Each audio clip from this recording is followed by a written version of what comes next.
ಒಂದು ಪೂರ್ವಕಾಲ ವೃತ್ತಾಂತ ಅಧ್ಯಾಯ 7. ಇಸ್ಸಾಕಾರನ ಮಕ್ಕಳು ತೋಲ, ಪೂವ, ಯಾಶೂಬ್, ಶಿಮ್ರೋನ್ ಎಂಬ 4 ಮಂದಿ. ತೋಲನ ಮಕ್ಕಳಾದ ಉಜ್ಜಿ, ರೆಫಾಯ, ಎರಿ, ಏಲ್, ಯಹ್ಮೈ, ಇಬ್ಸಾಮ್, ಸಮುವೇಲ್ ಇವರು ತೋಲ ವಂಶದ ಕುಟುಂಬಗಳಲ್ಲಿ ಪ್ರಧಾನ ಪುರುಷರು, ರಣವೀರರೂ ಆಗಿದ್ದರು. ತೋಲ ವಂಶದವರ ಸಂಖ್ಯೆಯು ದಾವೀದನ ಕಾಲದಲ್ಲಿ 22,600. ಉಜ್ಜಿಯ ಮಗನು ಇಜ್ಯಹ್ಯಾಹ. ಇಜ್ಯಹ್ಯಾಹನ ಮಕ್ಕಳು ಮಿಕಾಯೇಲ್, ಓಬದ್ಯ, ಯೋವೇಲ್, ಇಷ್ಷೀಯ. ಈ 5 ಮಂದಿಯು ಗೋತ್ರ ಪ್ರಧಾನರು. ಅನೇಕ ಮಂದಿ ಹೆಂಡರೂ ಮಕ್ಕಳೂ ಉಳ್ಳ ಇವರ ಗೋತ್ರ ಕುಟುಂಬಗಳಿಗೆ ಸೇರುವ ಯುದ್ಧ ಭಟರು 36,000 ಮಂದಿ. ಇವರ ಗೋತ್ರ ಸಂಬಂಧಿಗಳಾದ ಇಸ್ಸಾಕಾರ್ಯರೆಲ್ಲರೂ ರಣವೀರರು. ವಂಶಾವಳಿಯ ಪಟ್ಟಿಯಲ್ಲಿ ಲೆಕ್ಕಿಸಲ್ಪಟ್ಟವರು ಒಟ್ಟಿಗೆ 87,000 ಮಂದಿ. ಬೆನ್ಯಾಮೀನನಿಗೆ ಬೆಳ, ಬೆಕೆರ್, ಎದೀಯಯೇಲ್ ಎಂಬ 3 ಮಂದಿ ಮಕ್ಕಳು. ಬೆಳನ ಮಕ್ಕಳು ಎಚ್ಬೋನ್, ಉಜ್ಜಿ, ಉಜ್ಜಿಯೇಲ್, ಎರೀಮೋತ್, ಈರಿ ಎಂಬವರು. ಈ 5 ಮಂದಿಯು ಗೋತ್ರ ಪ್ರಧಾನರು, ರಣವೀರರೂ ಆಗಿದ್ದರು. ಅವರ ವಂಶಾವಳಿಯ ಪಟ್ಟಿಯಲ್ಲಿ ಲೆಕ್ಕಿಸಲ್ಪಟ್ಟವರು 22,034 ಮಂದಿ. ಬೆಕೆರನ ಮಕ್ಕಳು ಜೆಮೀರ, Joash, Eliezer, ಎಲ್ಯೋವೇನೈ, Omri, ಎರೀಮೋತ್, ಅಬೀಯ, Anathoth, Alemeth ಇವರೆಲ್ಲರೂ ಬೆಕೆರನ ಸಂತಾನದವರು. ರಣವೀರರಾದ ಈ ಗೋತ್ರ ಪ್ರಧಾನರ ವಂಶಾವಳಿಯ ಪಟ್ಟಿಯಲ್ಲಿ ಲೆಕ್ಕಿಸಲ್ಪಟ್ಟ ಭಟರು 20,200 ಮಂದಿ. ಎದೀಯಯೇಲನ ಮಗನು ಬಿಲ್ಹಾನ್. ಬಿಲ್ಹಾನನ ಮಕ್ಕಳು ಯೆಯೂಷ್, ಬೆನ್ಯಾಮೀನ್, ಯೇಹೂದ್, ಕೆನಾನ, ಜೇತಾನ್, ತಾರ್ಷೀಷ್, ಅಹೀಷೆಹರ್ ಎಂಬವರು. ಈ ಗೋತ್ರ ಪ್ರಧಾನರಿಗೆ ಸೇರಿದವರೆಲ್ಲರೂ ಎದೀಯಯೇಲನ ಸಂತಾನದವರು. ಇವರಲ್ಲಿ ಯುದ್ಧಕ್ಕೆ ಹೋಗತಕ್ಕ ಭಟರು 17,200 ಮಂದಿ. ಶುಪ್ಪೀಮ್, ಹುಪ್ಪೀಮರು ಈರನ ಮಕ್ಕಳು. ಹುಷೀಮನು ಅಹೇರನ ಮಗನು. ನಫ್ತಾಲಿಯ ಮಕ್ಕಳು ಯಹಚಿಯೇಲ್, ಗೂನಿ, ಏಚೆರ್, ಶಲ್ಲೂಮ್ ಎಂಬವರು. ಇವರು ಬಿಲ್ಹಳ ಸಂತಾನದವರು. ಮನಸ್ಸೆಯ ಸಂತಾನದವರು. ಮನಸ್ಸೆಯ ಅರಾಮ್ಯಳಾದ ಉಪಪತ್ನಿಯು ಅವನಿಗೆ ಅಶ್ರಿಯೇಲನನ್ನು, ಮಾಕೀರನನ್ನು ಹೆತ್ತಳು. ಮಾಕೀರನು ಗಿಲ್ಯಾದನ ತಂದೆ. ಮಾಕೀರನು ಹುಪ್ಪೀಮ್, ಶುಪ್ಪೀಮ್ಯರಿಂದ ಹೆಣ್ಣನ್ನು ತೆಗೆದುಕೊಂಡನು. ಅವನ ತಂಗಿಯ ಹೆಸರು ಮಾಕ. ಅವನ ತಮ್ಮನ ಹೆಸರು ಚೆಲೋಫಾದ್. ಚೆಲೋಫಾದನಿಗೆ ಹೆಣ್ಣು ಮಕ್ಕಳು ಮಾತ್ರ ಇದ್ದರು. ಮಾಕೀರನ ಹೆಂಡತಿಯಾದ ಮಾಕಳು ಮಗನನ್ನು ಹೆತ್ತು ಅವನಿಗೆ ಪೆರೆಷ್ ಎಂದು ಹೆಸರಿಟ್ಟಳು. ಇವನ ತಮ್ಮನ ಹೆಸರು ಶೆರೆಷ್. ಶೆರೆಷನ ಮಕ್ಕಳು ಊಲಾಮ್, ರೆಕೆಮ್ ಎಂಬವರು. ಊಲಾಮನ ಮಗನು ಬೆದಾನ್. ಇವನು ಮನಸ್ಸೆಯ ಮೊಮ್ಮಗನೂ ಮಾಕೀರನ ಮಗನೂ ಆದ ಗಿಲ್ಯಾದನ ಸಂತಾನದವರು. ಗಿಲ್ಯಾದನ ತಂಗಿಯಾದ ಹಮ್ಮೋಲೆಕೆತಳು ಈಶೋದ್, ಅಬಿಯೆಜೆರ್, ಮಹ್ಲಾ ಎಂಬವರನ್ನು ಹೆತ್ತಳು. ಶೆಮೀದನ ಮಕ್ಕಳು ಅಹ್ಯಾನ್, ಶೆಕೆಮ್, ಲಿಖಿ, ಅನೀಯಾಮ್ ಎಂಬವರು. ಎಫ್ರಾಯಿಮನ ಸಂತಾನದವರು. ಎಫ್ರಾಯಿಮನ ಮಗನು ಶೂತೆಲಹ.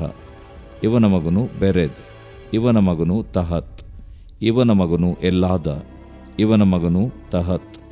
ಇವನ ಮಗನು ಜಾಬಾದ್. ಇವನ ಮಕ್ಕಳು ಶೂತೆಲಹ, ಎಜೆರ್, ಎಲ್ಲಾದ್ ಎಂಬವರು. ಇವರು ಗತ್ ಊರಿನವರ ದನ ಕುರಿಗಳನ್ನು ಸುಲಿಗೆ ಮಾಡುವುದಕ್ಕೋಸ್ಕರ ಗಟ್ಟಾ ಇಳಿದು ಅವರ ದೇಶಕ್ಕೆ ಹೋದದರಿಂದ ಆ ದೇಶದ ಮೂಲ ನಿವಾಸಿಗಳು ಇವರನ್ನು ಕೊಂದು ಹಾಕಿದರು. ಆದದರಿಂದ ಇವರ ತಂದೆಯಾದ ಎಫ್ರಾಯಿಮನು ಬಹುದಿನಗಳವರೆಗೂ ದುಃಖಪಡುತ್ತಿದ್ದನು. ಅವನ ಸಹೋದರರು ಅವನನ್ನು ಸಂತೈಸುವುದಕ್ಕೋಸ್ಕರ ಬಂದರು. ಅವನು ತನ್ನ ಹೆಂಡತಿಯನ್ನು ಕೂಡಲು ಆಕೆಯು ಗರ್ಭಿಣಿಯಾಗಿ ಮಗನನ್ನು ಹೆತ್ತಳು. ಇದು ಅವನ ಕುಟುಂಬಕ್ಕೊದಗಿದ ಆಪತ್ತಿನಲ್ಲಿ ಸಂಭವಿಸಿದ್ದರಿಂದ ಆ ಮಗನಿಗೆ ಬೆರೀಯ ಎಂದು ಹೆಸರಿಟ್ಟನು. ಶೇರ ಎಂಬವಳು ಅವನ ಮಗಳು. ಈಕೆಯು ಮೇಲಣ ಮತ್ತು ಕೆಳಗನ ಬೇತ್ಹೋರೋನ್ ಎಂಬ ಪಟ್ಟಣಗಳನ್ನು, ಉಜ್ಜೇನ್ ಶೇರ ಎಂಬ ಪಟ್ಟಣವನ್ನು ಕಟ್ಟಿಸಿದಳು. ಬೆರೀಯ ಮಗನು ರೆಫಹ. ಇವನ ಮಗನು ರೆಷೆಫ್. ಇವನ ಮಗನು ತೆಲಹ. ಇವನ ಮಗನು ತಹನ್. ಇವನ ಮಗನು ಲದ್ದಾನ್. ಇವನ ಮಗನು ಅಮ್ಮೀಹೂದ್. ಇವನ ಮಗನು ಎಲೀಷಾಮ.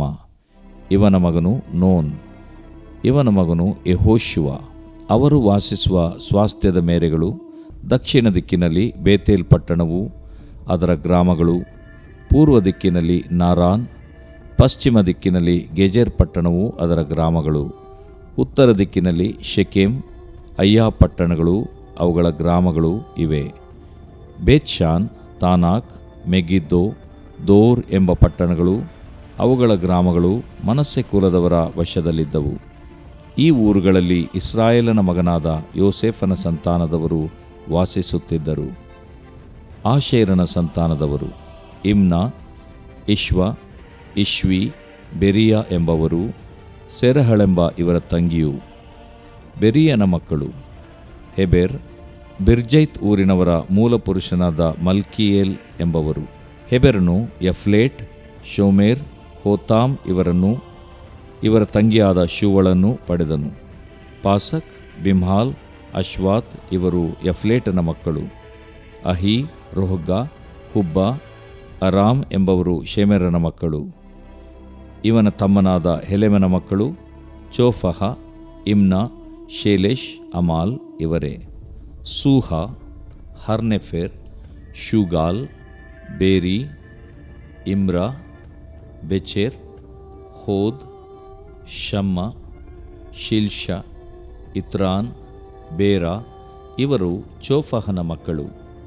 ಯಫುನ್ನೆ, ಪಿಸ್ಪ, ಅರಾ ಎಂಬವರು ಯೆತೆರನ ಮಕ್ಕಳು. ಆರಹ, ಹನ್ನಿಯೇಲ್, ರಿಚ್ಯ ಇವರು ಉಲ್ಲನ ಮಕ್ಕಳು. ಇವರೆಲ್ಲರೂ ಅಶೇರ್ಯರಲ್ಲಿ ಗೋತ್ರ ಪ್ರಧಾನರು, ಪರೀಕ್ಷಿತರಾದ ರಣವೀರರೂ ಪ್ರಭುಶ್ರೇಷ್ಠರೂ ಆಗಿದ್ದರು. ಇವರ ವಂಶಾವಳಿಯ ಪಟ್ಟಿಯ ಪ್ರಕಾರ ಯುದ್ಧಕ್ಕೆ ಹೋಗತಕ್ಕ ಭಟರ ಸಂಖ್ಯೆಯು 26,000. ದೇವರು ಪ್ರೀತಿಸುವ ಪ್ರೀತಿಯ ಬಿಗ್ ಜೆ ಟಿವಿ ಪ್ರಿಯ ವೀಕ್ಷಕರಿಗೆ ನಮ್ಮ ಕರ್ತನಾದ ಯೇಸು ಕ್ರಿಸ್ತನ ಹೆಸರಿನಲ್ಲಿ ನಿಮ್ಮನ್ನು ವಂದಿಸಿ ಸ್ವಾಗತ ಬಯಸ್ತಿದ್ದೇವೆ. ಬನ್ನಿರಿ, ಇಂದು ಮತ್ತೊಂದು ಉತ್ಕೃಷ್ಟವಾದಂಥ ಹೊಸದಾದಂಥ ಒಂದು ಅಧ್ಯಯನ ನಾವು ಮಾಡಿಕೊಳ್ಳಲಿಕ್ಕಿದ್ದೇವೆ. ಇಂದಿನ ನಮ್ಮ ಅಧ್ಯಯನ ಮೊದಲನೇ ಪೂರ್ವಕಾಲ ವೃತ್ತಾಂತ, the first book of Chronicles, chapter 7, 7ನೇ ಅಧ್ಯಾಯ. 6ನೇ ಅಧ್ಯಾಯದಲ್ಲಿ ನೋಡುವಾಗ ದೇವರು ತನ್ನ ಸೇವಕರು ಅಂದರೆ ಲೇವಿಯರ್ ಅವರ ವಿಷಯದಲ್ಲಿ ದೇವರು ಈಗಾಗಲೇ ಬೇರೆ ಬೇರೆ ಇಸ್ರಾಯೇಲರ ಗೋತ್ರದವರಿಗೆ ತಮ್ಮ ತಮ್ಮ ಭಾಗಗಳನ್ನು, ಸ್ಥಳವನ್ನು ಕೊಟ್ಟಿದ್ದನು. ಆದರೆ ಮೋಶೆ ಕಾಲದಲ್ಲಿ ದೇವರು ಇಸ್ರಾಯೇಲರಿಗೆ ಹೇಳಿದಂಥ ಮಾತು ಏನೆಂದರೆ, ಲೇವಿಯರಿಗೆ ಪಾಲು ನಾನೇ ಆಗಿರ್ತೇನೆ, ನಾನೇ ಅವರ ಸ್ವಾಸ್ಥ್ಯ, ಐ ಆಮ್ ದೇರ್ ಇನ್ಹೆರಿಟೆನ್ಸ್ ಎಂಬುದಾಗಿ ಹೇಳಿ, ಅನಂತರ ಲೇವಿಯರಿಗೂ ಕೂಡ ಬೇಕಾದಂಥ ಆಸ್ತಿಯನ್ನು ಕೊಡುವಂಥದ್ದನ್ನು ನಾವು ನೋಡ್ತೇವೆ. ಇಲ್ಲಿ ಕೂಡ 6ನೇ ಅಧ್ಯಾಯದಲ್ಲಿ ಅದನ್ನೇ ನಾವು ನೋಡ್ತೇವೆ ರೀ. ಯಾಕಂತ ಹೇಳಿದರೆ, ಲೇವಿಯರು ದೇವರ ಆಲಯದ ಸೇವೆಯನ್ನು ಮಾಡಬೇಕು. ಪರಿಶುದ್ಧ ಸ್ಥಳದಲ್ಲಿ, ಮಹಾಪರಿಶುದ್ಧ ಸ್ಥಳದಲ್ಲಿ ಹೋಮ ಅರ್ಪಿಸುವಂಥದ್ರಲ್ಲಿ ಅವರು ದೇವರ ಸೇವೆಯನ್ನು ಮಾಡಬೇಕು ಎಂಬುದಾಗಿ ಹೇಳಿಬಿಟ್ಟು ದೇವರು ಅವರ ಅವಶ್ಯಕತೆಗಳನ್ನು ಕೂಡ ಒದಗಿಸುವಂಥದ್ದನ್ನು ಇದರಲ್ಲಿ ನೋಡ್ತೇವೆ. ಆಶ್ಚರ್ಯ ಏನಂತ ಹೇಳಿದರೆ, ಈ ಸುಮಾರು ಸಾರಿ ನಾವು ಇಲ್ಲಿ ನೋಡುವಂಥ ಸುಮಾರು 12 ಸಾರಿ ಈ ಅಧ್ಯಾಯದಲ್ಲಿ, ಅಂದರೆ 6ನೇ ಅಧ್ಯಾಯದಲ್ಲಿ ನಾವು ನೋಡುವಂಥದ್ದು ಅವರಿಗೆ ದೊರಕಿತಂತ 12 ಸಾರಿ ಬರ್ತದೆ. ಅದೇ ಸಂದರ್ಭದಲ್ಲಿ ಇನ್ನೊಂದು ಪದ ಕೂಡ ಗಮನಿಸಬಹುದು. ಅದೇನೆಂದರೆ ಗೋಮಾಳ ಸಹಿತ ಅಂತ ಹೇಳಿಬಿಟ್ಟು ದೇವರು ಅವರಿಗೆ ಒದಗಿಸುವಾಗ, ಜಮೀನು ಕೊಟ್ಟಾಗ, ಪಟ್ಟಣಗಳನ್ನು ಕೊಟ್ಟಾಗ ಅದು ಗೋಮಾಳ ಸಹಿತ ಆತನು ಕೊಟ್ಟನಂತ ಹೇಳ್ಬಿಟ್ಟು 12 ಸಾರಿ ಬರ್ತದೆ. ಕೊಟ್ಟನು 12 ಸಾರಿ, ಗೋಮಾಳ ಸಹಿತ ಎಂಬುದಾಗಿ 12 ಬಾರಿ ಮೊದಲನೇ ಪೂರ್ವಕಾಲ ವೃತ್ತಾಂತ 6ನೇ ಅಧ್ಯಾಯದಲ್ಲಿ ನೋಡ್ತೇವೆ. ಅಷ್ಟೇ ಅಲ್ಲ, ಇನ್ನೊಂದು ಆಶ್ಚರ್ಯ ಇದರಲ್ಲಿ ಏನಂದರೆ ದೇವರು ಕೊಟ್ಟನು ಲೇವಿಯರಿಗೆ ಬೇಕಾದದ್ದು. ಆದರೆ ಯಾರ ಮುಖಾಂತರವಾಗಿ ಕೊಟ್ಟನು ಎಂಬುದಾಗಿ ನೋಡುವಾಗ ಇಂತಿಂಥ ಕುಲದವರು ತಮ್ಮ ಸ್ವಾಸ್ಥ್ಯದಿಂದ, ಈ ಕುಲದವರು ತಮ್ಮ ಸ್ವಾಸ್ಥ್ಯದಿಂದ, ಜೆಬುಲೂನ್ ಕುಲದವರು ತಮ್ಮ ಸ್ವಾಸ್ಥ್ಯದಿಂದ ಮತ್ತು ಮನಸ್ಸೆ ಕುಟುಂಬದವರು ಸ್ವಾಸ್ಥ್ಯದಿಂದ ಎಂಬುದಾಗಿ ಈ ಪದ 10 ಬಾರಿ 6ನೇ ಅಧ್ಯಾಯದಲ್ಲಿ ಬರುವಂಥ ಸ್ವಾಸ್ಥ್ಯದಿಂದ ತಮ್ಮ ಒಂದು ಆಸ್ತಿಯಿಂದ. ಹಾಗಾದರೆ ಈ ಗೋತ್ರ ಅಥವಾ ಕುಲ ವಿವಿಧ ರೂಬೇನ್ ಆಗಿರ್ಬೋದು, ಅದು ಮನಸ್ಸೆ ಆಗಿರ್ಬೋದು, ನಫ್ತಲಿ ಆಗಿರ್ಬೋದು, ಲೇವಿಯರಿಗೆ ಬೇರೆ ಬೇರೆ ಉಳಿದಂಥ 11 ಕುಲಗಳವರು ತಮ್ಮ ಸ್ವಾಸ್ಥ್ಯದಿಂದ ಕೊಟ್ಟರು ಅಂತ ಹೇಳ್ಬಿಟ್ಟು. ಹಾಗಾದರೆ ಕೊಡೋದ್ರ ಬಗ್ಗೆ ಅಲ್ಲಿ ನಾವು ನೋಡ್ತೇವೆ. ಕೊಟ್ಟಿದ್ದು ಕೆಲವು ರೂಪಾಯಿಗಳನ್ನಲ್ಲ, ಅವರು ಆಸ್ತಿಯನ್ನೇ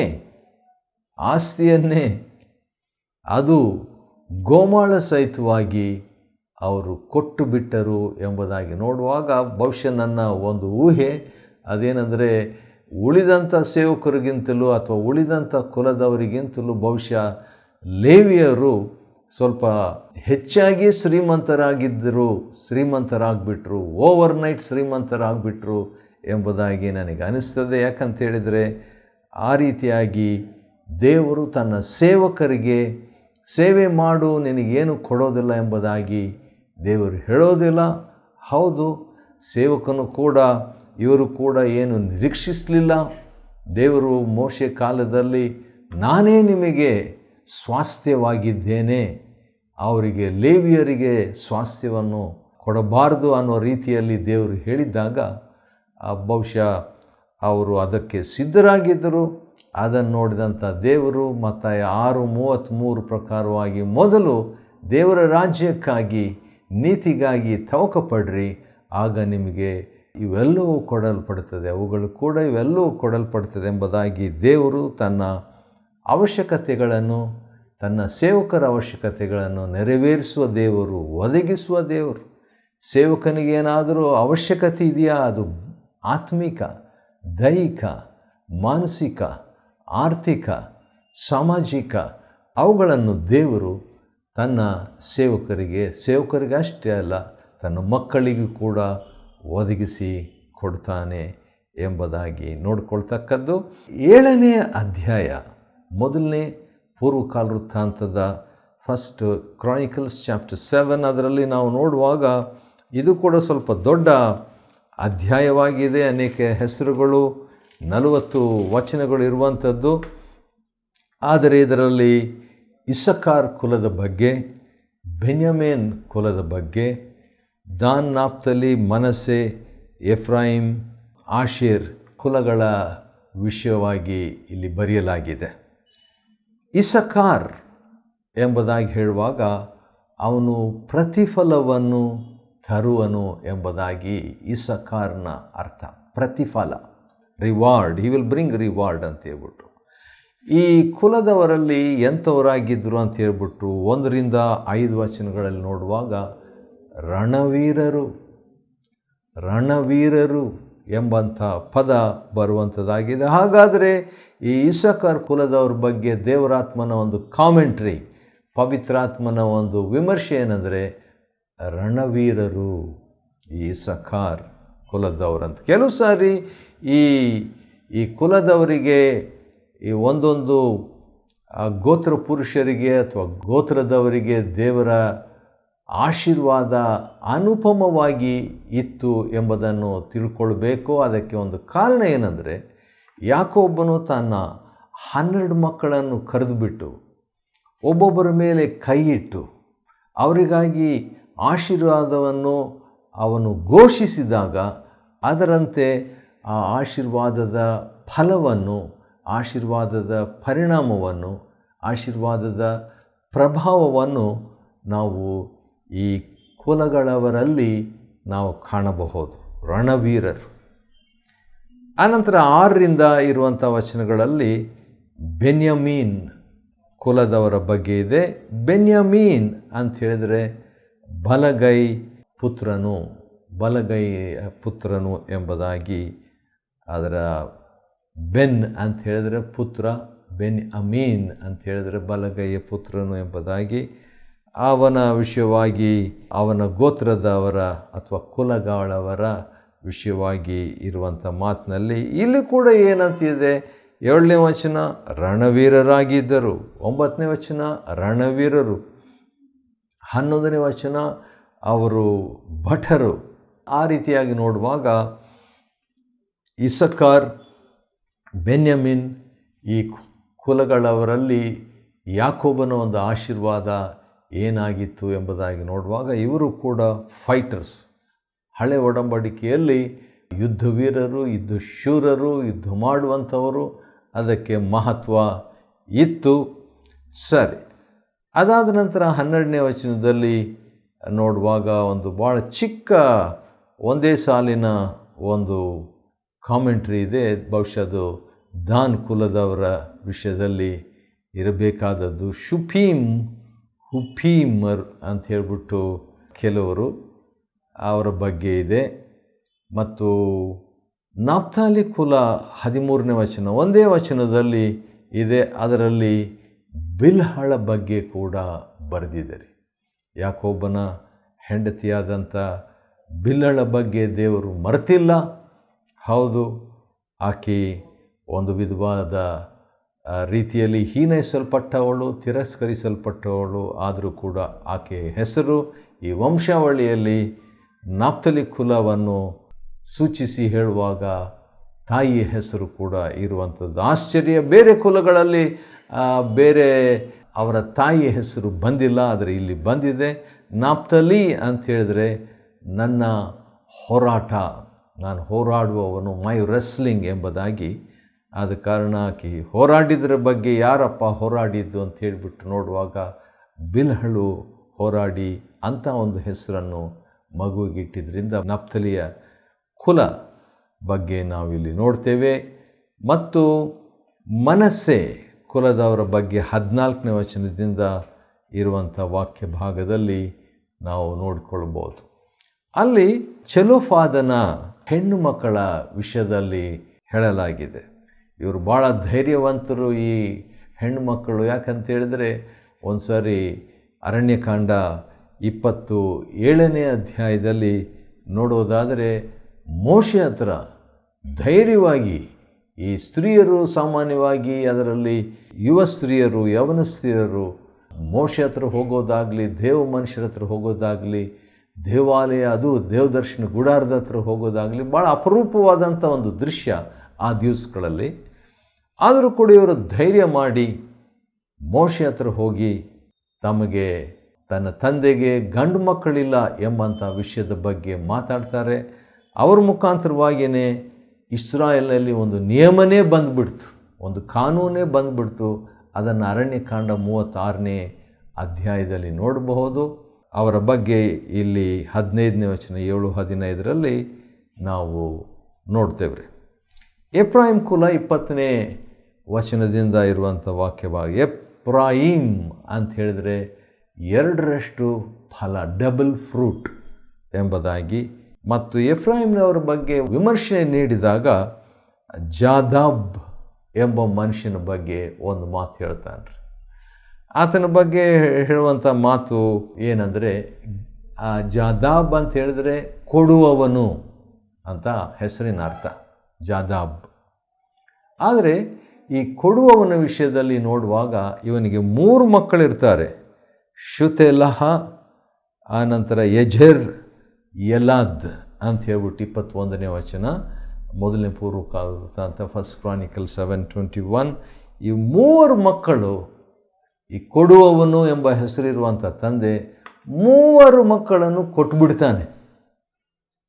ಯಾವ ರೀತಿಯಾಗಿ ಕೊಡ್ತಾನೆ ಅಂತ ಹೇಳಿದ್ರೆ, ಇವರು ಗತ್ ಊರಿನವರ ದನ ಕುರಿಗಳನ್ನು ತಗೊಳ್ಳೋದಕ್ಕಂತ ಹೇಳ್ಬಿಟ್ಟು ಹೋಗ್ದಾದಾಗ, ಘಟ್ಟ ಹಿಡಿದು ಹೋಗ್ತಿದ್ದಾಗ ಆ ದೇಶದವರು ಬಂದುಬಿಟ್ಟು ಇವರು 3 ಮಕ್ಕಳನ್ನು ಕೊಂದು ಹಾಕಿಬಿಡ್ತಾರೆ. ಆದ ಕಾರಣ ಕೊಡುವವನು ಎಂಬಂಥ ಇವನು 3 ಮಕ್ಕಳನ್ನು ಕೊಟ್ಟ ಹಾಗೆ ಆಯಿತು. ತನ್ನ ಕುಟುಂಬಕ್ಕಾಗಿ, ತನ್ನ ದೇಶಕ್ಕಾಗಿ ಆ ರೀತಿಯಾಗಿ ಆಯ್ತು ರೀ. ಆದರೆ ಅವನು ಬಹುದಿನಗಳವರೆಗೆ ದುಃಖ ಪಡ್ತಾ ಇದ್ದಾನೆ. ಯಾಕಂದರೆ ಒಂದು ಮಗನ ಸತ್ತೋಗಿದ್ರೇ ಅದು ಭಾಳ ದೊಡ್ಡ ದುಃಖ. ಒಂದೇ ಸಾರಿ 3 ಮಕ್ಕಳು ಸತ್ತೋದಾಗ ಅದು ಬಹಳ ಖಂಡಿತವಾಗಿ ದುಃಖವಾಗಿರಬೇಕು. ಅದನ್ನೇ 22ನೇ ವಚನದಲ್ಲಿ ಬಹುದಿನಗಳವರೆಗೆ ದುಃಖ ಪಡ್ತಾ ಇದ್ದನು. ಆದರೆ ಅವನ ಸಹೋದರರು ಅವನು ಸಂತೈಸೋದಕ್ಕೆ ಬಂದರು. ಆದರೆ ದೇವ್ರ ಕೃಪೆಯಿಂದ ಇನ್ನೊಂದು ಮಗು ಅವನಿಗೆ ಹುಟ್ಟಿತು. ಆ ಮಗುಗೆ ಬೆರಿಯಾ ಅಂತ ಹೆಸರಿಡ್ತಾನ್ರಿ. ಅಂದರೆ ಆಪತ್ತಿನಲ್ಲಿ ಆ ದೇವರು ಸಹಾಯ ಮಾಡಿದನ ಅನ್ನುವಂಥದ್ದನ್ನು, ಆಪತ್ತಿನಲ್ಲಿ ಎಂಬ ಹೆಸರಿರುವಂಥ ಮನುಷ್ಯ. ಈ ಮನಸ್ಸೆ ಕುಲ, ಎಫ್ರಾಯಿಮ್ ಕುಲ ಮತ್ತು ಆಶೇರ್ ಕುಲದ ವಿಷಯದಲ್ಲಿ ನೋಡುವಾಗ, ಈ 3 ಕುಲಗಳ ವಿಷಯದಲ್ಲಿ 3 ಕಡೆ ಒಂದು ಮಹಿಳೆಯರ ಕುರಿತಾಗಿ, ಈ ಮನಸ್ಸೆ ಕುಲದಲ್ಲಿ ಇರುವಾಗ ಚೆಲೋಫಾದ್ ಅವನ ಮಕ್ಕಳು, ಹೆಣ್ಣುಮಕ್ಕಳು. ಎಫ್ರಾಯಿಮ್ ಕುಲದಲ್ಲಿ ನೋಡುವಾಗ ಶೆರಾ ಎಂಬ ಒಬ್ಬ ಮಹಿಳೆ ಬಗ್ಗೆ, ಆಕೆ ಬಗ್ಗೆ ನೋಡುವಾಗ ಆಕೆ ಎಂಜಿನಿಯರ್ ಅಂತ ಹೇಳ್ಬೋದು. ಯಾಕಂತ ಹೇಳಿದರೆ ಅವಳು ಪಟ್ಟಣವನ್ನು ಕಟ್ಟಿಸಿದ್ಲಂತೆ. ಒಬ್ಬ ಮಹಿಳೆ ಕಟ್ಟಿಸಿದ್ಲು ಅಂತ ಹೇಳಿಬಿಟ್ಟು ನೋಡುವಾಗ 24ನೇ ವಚನ. ಆ ಕಾಲದಲ್ಲಿ ಆಶ್ಚರ್ಯ. ಆದ ಕಾರಣ ಎಂಜಿನಿಯರ್ ಅಂತ ಹೇಳ್ಬೋದು. ಆಕೆ ಹೆಸರು ಶೆರಾ ಅಂತ ಹೇಳಿದರೆ ಹತ್ತಿರ ಸಂಬಂಧ ಎಂಬುದಾಗಿ. ಆಶೇರ್ ಕುಲದಲ್ಲಿ ಕೂಡ 32ನೇ ವಚನದಲ್ಲಿ ಕೆಲವರ ತಂಗಿಯ ಬಗ್ಗೆ. ಹಾಗಾದರೆ 3 ಕಡೆಯೂ ಮಹಿಳೆಯರ ಕುರಿತಾಗಿ ಇರುವಂಥದ್ದು ಈ ವಂಶಾವಳಿಯ ನಡುವೆ ಇರುವಂಥ ಒಂದು ಸಂಗತಿ. ಮಹಿಳೆಯರನ್ನು ದೇವರು ಮರೆತಿಲ್ಲ. ಆ ಕಾಲದಲ್ಲಿ ನೋಡುವಾಗ ಇಸ್ರಾಯೇಲರಲ್ಲಿ ಮಹಿಳೆಯರಿಗೆ ಒಂದು ಆದ್ಯ ಸ್ಥಾನ ಜನರು ಕೊಡ್ತಿದ್ದಿಲ್ಲ. ಆದರೆ ದೇವರು ಕೊಟ್ಟಿದ್ದನು. ಆದ ಕಾರಣ ಮಹಿಳೆಯರ ನಿಮಿತ್ತವಾಗಿ ಮೋಶೆ ಮುಖಾಂತರವಾಗಿ ನಿಯಮವನ್ನೇ, ಕಾನೂನನ್ನೇ ಕೂಡ ಚೇಂಜ್ ಮಾಡುವಷ್ಟರ ಮಟ್ಟಿಗೆ, ಏನು ಒಂದು ಪಟ್ಟಣವನ್ನೇ ಆಕೆ ಕಟ್ಟುವಷ್ಟು ಈ ಶೆರಾ ನಾವು ಮರೀಲಿಕ್ಕೆ ಆಗೋದಿಲ್ಲ, ಕಟ್ಟುವಂತೆ ದೇವರು ಆಕೆಯನ್ನು ಉಪಯೋಗ ಮಾಡಿಕೊಂಡದರ ಕುರಿತಾಗಿ ಕೂಡ ನಾವು ವಂಶಾವಳಿಯಲ್ಲಿ ನಾವು ನೋಡ್ತೇವೆ ರೀ. ಆ ರೀತಿಯಾಗಿ ಮುಗಿಯುವಂಥದ್ದು ಮೊದಲನೇ ಪೂರ್ವಕಾಲ ವೃತ್ತಾಂತ 7ನೆಯ ಅಧ್ಯಾಯ. ಮೊದಲನೇ ಪೂರ್ವಕಾಲ ವೃತ್ತಾಂತ 7ನೇ ಅಧ್ಯಾಯವನ್ನು ಅಧ್ಯಯನ ಮಾಡುವಂತೆ ದೇವರು ಕೊಟ್ಟ ಕೃಪೆಗಾಗಿ ಆತನಿಗೆ ಸ್ತೋತ್ರವಾಗಲಿ. ದೇವರು ನಿಮ್ಮನ್ನು ಆಶೀರ್ವದಿಸಲಿ.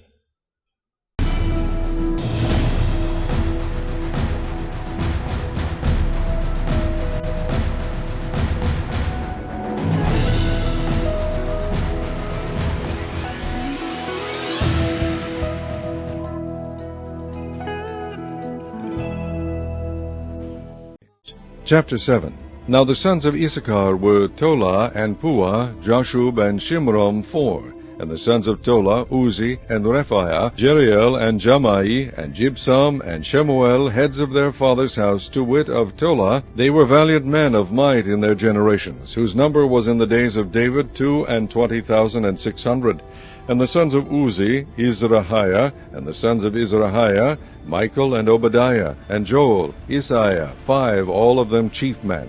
And with them by their generations after the house of their fathers were bands of soldiers for war, 36,000 men, for they had many wives and sons. And their brethren among all the families of Issachar were valiant men of might, reckoned in all by their genealogies 77,000. The sons of Benjamin, Bela and Becher and Jediael 3. And the sons of Bela, Esbon and Uzi, and Uziel and Jeremoth and Eri, 5, heads of the house of their fathers, mighty men of valor, and were reckoned by their genealogies 20,034.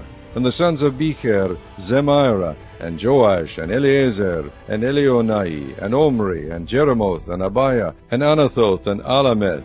And all these are the sons of Becher. And the number of them after their genealogy by their generations, heads of the house of their fathers, mighty men of valor, was 20,200. The sons also of Jediael, Bilhan, and the sons of Bilhan, Jeush, and Benjamin, and Ehud, and Kineanah, Zethon, and Tarshish, and Ahishahar. All these, the sons of Jediael, by the heads of their fathers, mighty men of valor, were 7,200 soldiers, fit to go out for war and battle. Shupim also, and Hupim, the children of Ir, and Hushim, the sons of Aher, the sons of Naphtali, Jaziel, and Guni, and Jazer, and Shallum, the sons of Bilhah, the sons of Manasseh, Asriel, whom she bare. But his concubine, the Aramitess, bare Machir, the father of Gilead. And Machir took to wife the sister of Hupim and Shupim, whose sister's name was Maachah. And the name of the second was Zelophehad, and Zelophehad had daughters. And Maachah, the wife of Machir, bare a son, and she called his name Peresh. And the name of his brother was Sheresh. And his sons were Ulam and Rakim. And the sons of Ulam, Bedan. These were the sons of Gilead, the sons of Machir, the son of Manasseh. And his sister Hameleketh bare Ishod, and Abiezer, and Mahelah. And the sons of Shemadah were Ahian, and Shechem, and Lichai, and Aniam. And the sons of Ephraim, Shuthelah, and Bered his son, and Tahath his son, and Eledah his son, and Tahath his son. And Zabad his son, and Shuthelah his son, and Ezer, and Eliad, whom the men of Gath that were born in that land slew, because they came down to take away their cattle. And Ephraim their father mourned many days, and his brethren came to comfort him. And when he went in to his wife, she conceived and bare a son, and he called his name Beriah, because it went evil with his house. And his daughter was Shirah, who built Bethhoron the nether, and the upper, and Uzen Shirah. And Rephah was his son, also Reseph, and Telah his son, and Techan his son, Leadan his son, Amihud his son, Elishama his son, Non his son, Jehoshua his son.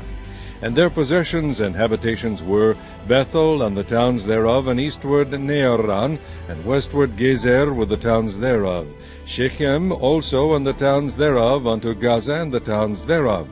And by the borders of the children of Manasseh, Bethshean and her towns, Teanach and her towns, Megiddo and her towns, Dor and her towns. In these dwelt the children of Joseph, the son of Israel. The sons of Asher, Imnah and Isua and Ishuai, and Beriah and Sarah their sister. And the sons of Beriah, Heber and Malkiel, who is the father of Birzevith. And Heber begat Japhlet, and Shomer, and Hotham, and Shua their sister. And the sons of Japhlet, Pesach, and Bimhal, and Asvav. These are the children of Japhlet. And the sons of Shamer, Achai, Roga, Jehubah, and Aram. And the sons of his brother Helem, Zophah, and Imnah, and Shelesh, and Amal. The sons of Zophah, Suah, and Harnefer, and Shual, and Beri, and Imrah. Bezer, and Hod, and Shammah, and Shilshah, and Ithran, and Beerah. And the sons of Jether, Jephuni, and Pispah, and Arah. And the sons of Ulah, Arah, and Haniel, and Reziah. All these were the children of Asher, heads of their father's house, choice and mighty men of valor, chief of the princes. And the number throughout the genealogy of them that were apt to the war and to battle was 26,000 men.